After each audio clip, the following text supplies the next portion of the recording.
Ce sont peut-être de futurs hauts fonctionnaires de l'État, des collectivités territoriales ou hospitalières.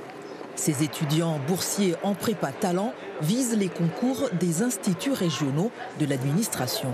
J'aime beaucoup tout ce qui touche à la finance et surtout à l'aide des gens. Donc passer le concours et travailler pour l'État, c'est en quelque sorte une opportunité de pouvoir aider les gens, mais aussi de travailler pour l'intérêt de l'État.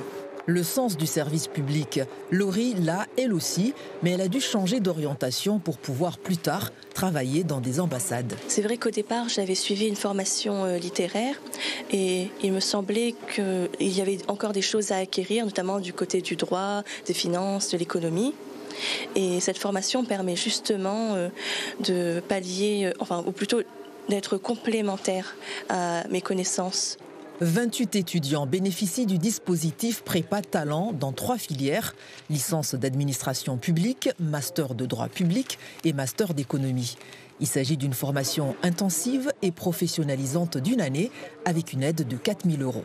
Il s'agit de limiter toute forme d'autocensure qui constitue des freins considérables pour l'ambition de nos jeunes sur le territoire. Et il s'agit bien évidemment de promouvoir la diversité dans les parcours d'accès à la fonction publique également. Pour Gypsy, c'est un tremplin pour une insertion professionnelle réussie.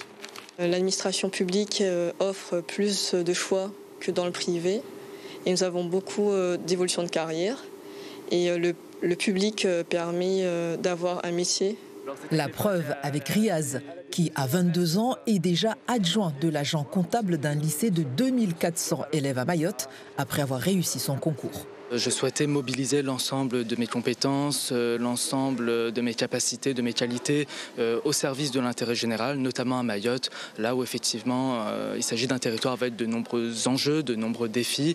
Plus tard, Riaz envisage de passer le concours de l'Institut national du service public, la nouvelle ENA.